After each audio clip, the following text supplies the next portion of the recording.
Good morning children's. Class 5 के board के exam आ रहे हैं अभी, और ये संजीव की डेस्क वर्क हम सॉल्व कर रहे हैं।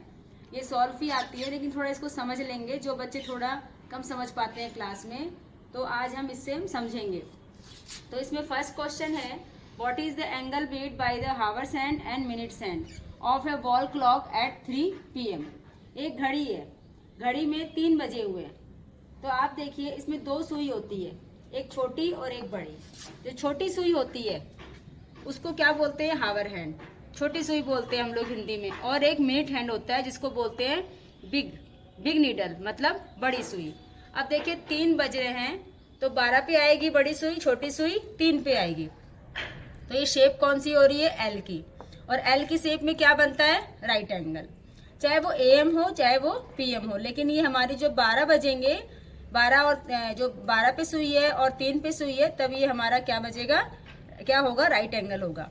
और ऐसे ही अगर 9 पे है छोटी सुई और बड़ी सुई 12 पे है, तब भी क्या बन रहा है? ये राइट एंगल ही बन रहा है।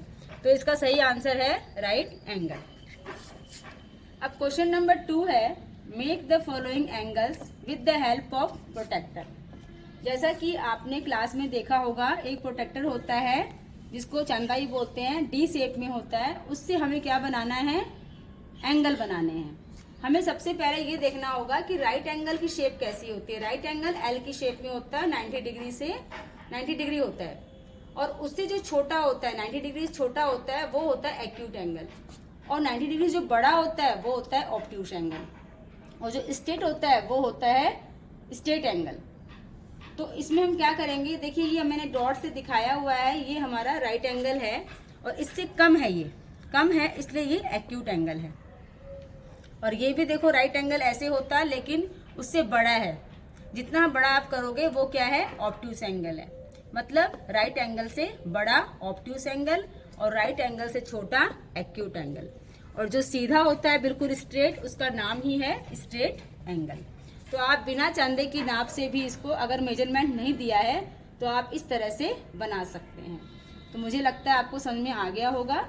अब हम आगे चलते हैं थर्ड क्वेश्चन की तरफ। थर्ड क्वेश्चन क्या है बच्चों? The number form of the following expanded form is. आपने छोटी क्लास से ही सीखा है एक्सपेंडेड फॉर्म और शॉर्ट फॉर्म। तो ये जो नंबर दिए हुए हैं प्लस में, ये सारे क्या हैं? एक्सपेंडेड है, मतलब एक बड़े रूप में लिखे हैं। इसको हम छोटे में लिखेंगे। तो अगर आपको सिंपल आता है करना तो आप ऐसे कर लीजिए, 20,000 और 9,000 और 400 और 3, इनको आप प्लस कर दीजिए। जैसे मैंने यहाँ करके दिखाया है, 20,000 और 9,000 क्या हो गया? 29,000। और 400 है, और यहाँ पे टेंस और वंस की प्लेस पे 0 है, इसकी कोई वैल्यू नहीं है, इसीलिए 3 ले लेंगे। तो 403 हो गए। या आपको समझ में नहीं आता है अभी, तो आप इसको ऐसे प्लस के फॉर्म में लिख दीजिए। लेकिन ध्यान रखें, जो नंबर हैं वो इस तरह से लिखें। जैसे ये वाली प्लेस खाली है, इसमें ये 2 प्लेस खाली है, इसमें भी 2 प्लेस खाली है, और इसमें 3 प्लेस खाली है। तो इस तरह से अरेंज करके फिर आप इसको जोड़ सकते हैं और अपना आंसर दे सकते हैं। तो मुझे लग रहा है आपको समझ में आ गया होगा। अगर कुछ डाउट हो तो आप मुझे कमेंट करके जरूर बताएं। नेक्स्ट क्वेश्चन है question number 4, the fraction form of the 0.37 is. ये डेसिमल में है और इसको फ्रैक्शन में लिखना है। तो जैसा हम जानते हैं कि डेसिमल जो है, ये जो पॉइंट होता है, इसको डेसिमल बोलते हैं। इसके बाद जितने डिजिट होते हैं उतने ही 0 नीचे आ जाते हैं। 1 लिख के उतने ही 0 आ जाएंगे, और ऊपर का नंबर जो होता है वो यहाँ पे इधर लिख देंगे। तो 37 है यहाँ पे, वो इसको ऊपर लिख देंगे। और जो डेसिमल के नीचे डेसिमल है, इसके नीचे 100 में जितने होंगे 0 लगा देंगे। इस तरह से कोई भी नंबर आए तो 0 बढ़ते जाएंगे, और जो नंबर इधर होगा वो ऊपर अपन लिख देंगे। चलिए आगे चलते हैं क्वेश्चन नंबर 5। क्वेश्चन नंबर 5 में 3 क्वेश्चन दिए हुए हैं, 1, 2 और 3। इसमें क्या है? Write the following numbers in smaller to bigger number, bigger order. इसमें क्या करना होता है? इसमें असेंडिंग फॉर्म बोलते हैं इसको, स्मॉलर टू बिगर। 4 नंबर दिए हुए हैं, 4 नंबर जो हैं इनको अरेंज करना है छोटे से बड़े के क्रम में, और उसको क्या बोलते हैं? Ascending order. अब आप देखिए, यहाँ भी 5 डिजिट हैं, यहाँ भी 5 हैं, और यहाँ भी 5 हैं, और यहाँ भी 5 हैं।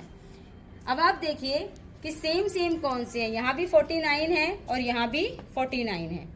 तो ये 49 दोनों सेम है, लेकिन जब इसको अरेंज करेंगे तो हम देखेंगे पीछे जो यहाँ पे डिजिट है 100 वाली प्लेस पे, वहाँ 0 है और यहाँ पे 5 है। तो बड़ा नंबर पहले ये होगा, इससे बड़ा ये है, लेकिन हमें छोटे से अरेंज करना है। तो आप देखिए अब इन दोनों में छोटा कौन है, सिंपल सा है, ये 39,000 है और ये 43 है। तो सबसे पहले हम इसको लिखेंगे, वो मैंने लिखा है। इसके बाद इसका टर्न आएगा, इसको लिखा है। इन दोनों में हमने कर ही लिया था कंपेयर कि पहले ये आएगा, ये छोटा है, और उसके बाद जो लास्ट बचा हुआ है वो नंबर आ जाएगा। तो देखिए आप, हमारा असेंडिंग ऑर्डर में ये नंबर अरेंज हो गया है। तो 5 का 1 समझ में आ गया था। सेम वैसे ही सेकेंड क्वेश्चन है 5 का। ये देखिए 44, यहाँ भी 44, यहाँ भी 44 और यहाँ भी 44, और डिजिट भी 5 है सब में।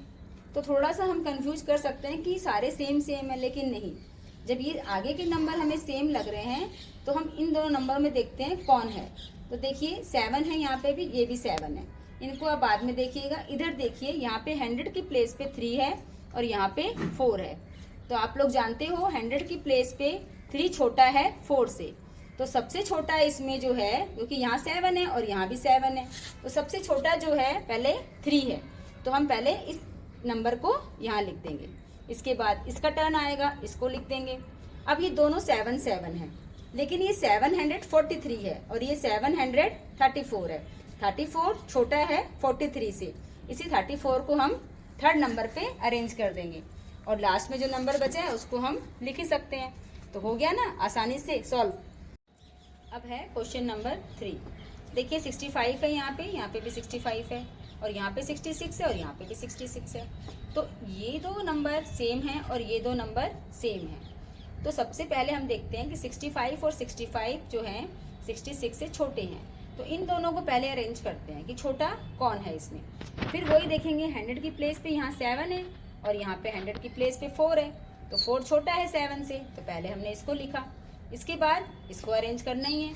फिर इन दोनों में देखिए 100 की प्लेस पे 4 है, 100 की प्लेस पे 6 है, तो 4 छोटा है 6 से, तो इसको अरेंज कर देंगे और लास्ट में जो बचा है उसको यहाँ लिख देंगे। तो देखिए आसानी से हो गया ना अरेंज। तो इसी तरह से सारे हमने जो क्वेश्चन आज सॉल्व किए हैं 5 क्वेश्चंस, इसमें कोई भी आपको डाउट हो समझने में तो आप मुझे कमेंट करें और मुझसे पूछें, लेकिन बहुत आसानी से आप इसको सीख सकते हैं और कर सकते हैं।